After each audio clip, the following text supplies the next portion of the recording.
Hola a todos, mi nombre es Freddy Prieto Sánchez. El día de hoy les vengo a hablar sobre el lenguaje corporal y la comunicación efectiva en lo corporativo. El lenguaje corporal es un medio de comunicación el cual va en proceso por parte de hechos o actuares de las personas, el cual transmite un comportamiento a un suceso con la interacción con los demás. Asimismo, podemos definir como un estudio de signos donde se abarca la expresión del cuerpo y su postura, por lo tanto se encuentran relacionadas con las características físicas de la persona. A menudo las organizaciones realizan procesos de implementación de métodos de comunicación del lenguaje corporal basados en los tres movimientos observables que son los faciales, los gesticulares y la postura, los cuales son más exigentes en las áreas comerciales. De igual forma, uno de los más importantes que va acompañado de lo anterior es la comunicación verbal. Tenemos características generales como tal del lenguaje corporal. Una de estas, importante, la comunicación no verbal generalmente mantiene una relación de interdependencia con la interacción verbal. Otra que no podemos descartar son en las culturas diferentes hay sistemas no verbales diferentes. Y por último, la existencia de una especialización de ciertos comportamientos para la comunicación. Además de estas, hay tres características también muy indispensables pues para los procesos, para tener en cuenta como base para los procesos. La interpretación de la postura. La postura de una persona muchas veces constituye una clave de primer orden sobre la naturaleza de sus problemas. Por lo tanto, las organizaciones se enfocan cada día en implementar métodos de ergonomía y puestos de trabajo. Pero no solamente eso, sino también estas nos indican el nivel de comportamiento de las personas.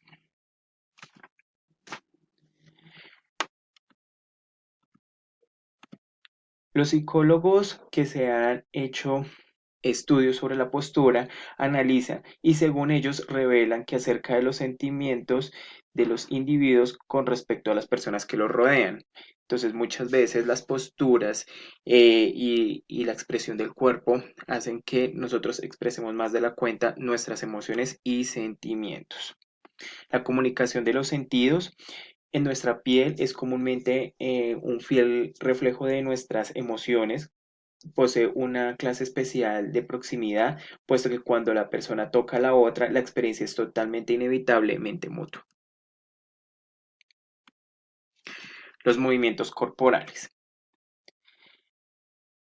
Se puede hacer un análisis aproximado del carácter de individuo basándose en una manera de moverse rígido, desenvuelto, vigoroso y de manera activa, el cual lo representa en sus rasgos, bastante estables a su personalidad. Las actitudes corporales reflejan las cualidades y orientaciones persistentes del individuo, como una persona puede estar inmóvil o sentada hacia adelante de manera activa, ungida o así en sí misma y así sucesivamente. Estas posiciones o posturas y sus variaciones representan la forma de que con la que uno se relaciona y orienta hacia los demás.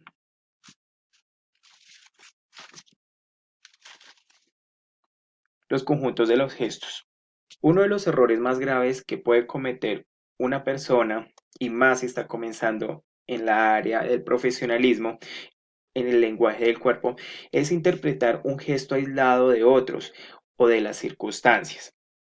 Por ejemplo, rascarse la cabeza puede significar muchas cosas.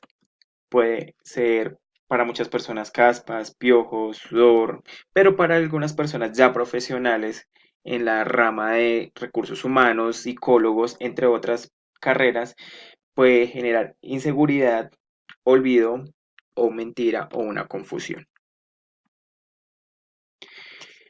Entre estos gestos faciales y físicos tenemos los gestos de la boca y de nuestras extremidades. Entonces, comenzamos por un ejemplo que es el gesto de taparse con la boca. Se vuelve más como un ejemplo de un pensador. Decía que se vuelven más refinados con la edad adulta. Cuando el adulto dice una mentira, el cerebro ordena automáticamente la mano a que se tape la boca para bloquear una salida de alguna palabra que no debía decir. Por ejemplo, en los jóvenes y en las personas más niños, por decirlo más, y entre los adolescentes, eh, adaptar esta posición en la mano resulta un gesto más como de mentira, como de miedo al engañarse la personalidad misma. Pero al crecer, como se dice, ya el cerebro actúa de una forma un poco más refinada y pues asimila un hecho. Por otra parte, tenemos otro ejemplo sobre el tocarse la nariz. Este gesto es una versión también refinada en los adultos, ya que esto sirve como ejemplo para mostrar cuando un individuo se hace mayor a sus gestos y no puede evitar lo menos obvio, por de alguna forma cuando ha pensado algo negativo o se le ha salido como esos pensamientos en voz alta. El espacio personal. Tenemos el espacio personal, que es la zona íntima, la personal, la social y la pública. La íntima es con la que tú te relacionas con las personas más cercanas como tu familia. La personal es a las personas que ya compartes un ambiente, por ejemplo en lo laboral, cuando tienes tus reuniones o con tus amigos cuando vas a las fiestas. Las sociales ya es un poco más, más íntima, por decirlo, ya que pues eh, de pronto separa a los extraños de tu vida. Y está la pública, que es la distancia cómoda para dirigirnos a un grupo de personas o que estás en un ambiente, por ejemplo, transporte en Bogotá, que es un poco incómodo. Otro muy importante que evalúan mucho las personas psicólogas en el área de recursos humanos son las gestiones con las manos. La mayoría de las personas son conscientes del movimiento de las manos, pero en lo general lo ignoran, dado que por sentado que no se trata más que de unos gestos sin sentido. Sin embargo, algunas personas lo contribuyen a establecer como un mensaje para hacerlo más claro, con más actitud, con más carácter. Por ejemplo, algunas de las actividades que podemos hacer con las manos es como los apretones, que sumisos y dominantes, el cual en las personas percibe qué tan bueno eres, si vienes con seguridad o vienes con inseguridades. Tenemos otros ejemplos que van relacionados con los gestores de las manos, por ejemplo, cuando hacemos conjunto con la cara, que es reconocer un gesto de engaño, que puede ser una de las habilidades más importantes y que se pueden adquirir. Tenemos el tocarse la nariz, que es un pensamiento negativo, el guardián de la boca, que es un acto seguido de una mentira. Tenemos el frotarse los ojos, que tenemos rascarse el cuello, los dedos en la boca, por ejemplo, entre esos podemos tomar los dedos en la boca, que cuando se sienten presionados en el intento inconsistente de las personas, volver a la seguridad del recién nacido que succiona el pecho materno.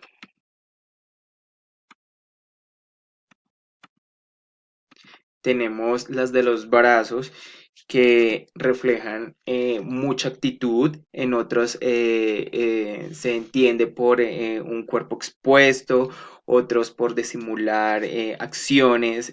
También esto refleja mucho eh, el tema de inseguridades. Por ejemplo, tenemos el de los brazos disimulados, lo usan muchas personas eh, en actos políticos, muchas personas de ciertas clases sociales para asegurarse en ellos mismos. Esto siempre por lo normal, siempre va acompañado de algún accesorio adicional. Tenemos la expresión facial, que es una de las que se enfocan mucho las personas, más que todo cuando tú prestas servicio al cliente. Estos signos faciales juegan un papel importante en la comunicación. Solo es necesario ver cómo en las conversaciones telefónicas la ausencia de estas expresiones hace reducir significativamente el nombre de los elementos a disposición del receptor para interpretar los mensajes. Estas expresiones son también indicios más preciosos del estado emocional de las personas.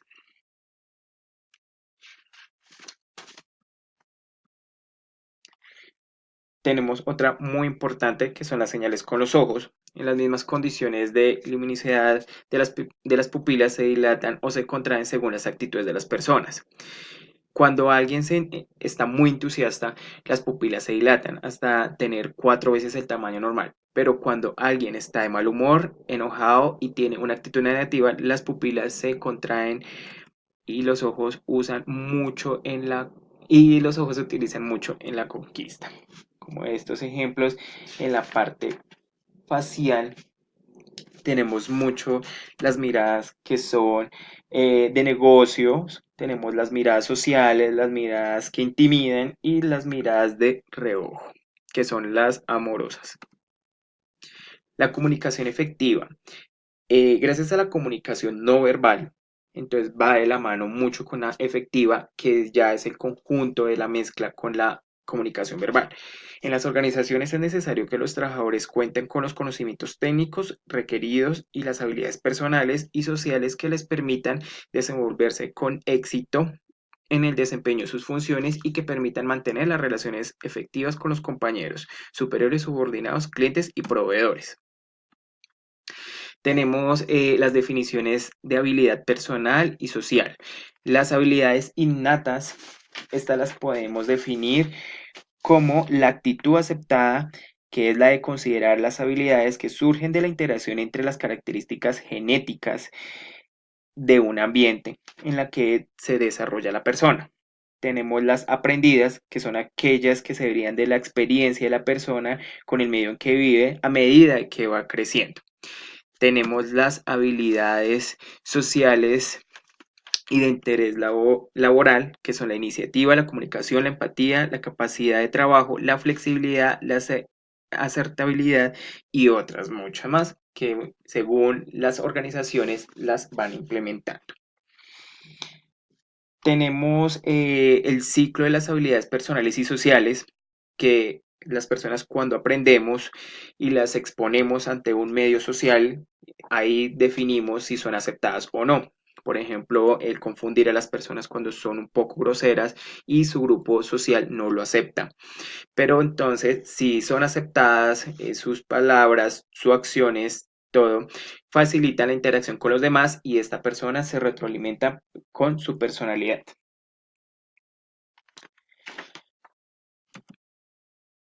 Tenemos otro argumento más sobre las habilidades sociales, que podemos ser efectivos con los objetos, podemos ser efectivos con una relación y efectivos con el respeto a nosotros mismos, que eso era lo que ahorita hablábamos con el forjar de la personalidad.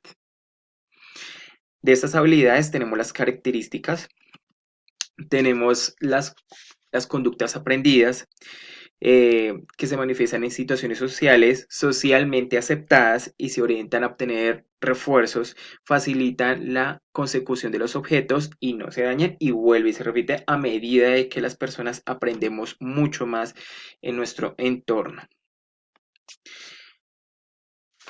Las organizaciones tienen como base los pilares de competencias que analizan los varios comportamientos concretos y sirven de gran desarrollo en las habilidades. Tenemos las habilidades laborales, sociales, que son la iniciativa, la comunicación, la empatía, la capacidad de trabajo en equipo, la asertabilidad y la escucha activa, que son muy importantes a la hora de trabajar con tus compañeros. No siendo más, gracias por haber escuchado esta práctica sobre recursos humanos que lo debemos de tener muy en cuenta como profesionales. Aquí les dejo las bibliografías. Muchas gracias.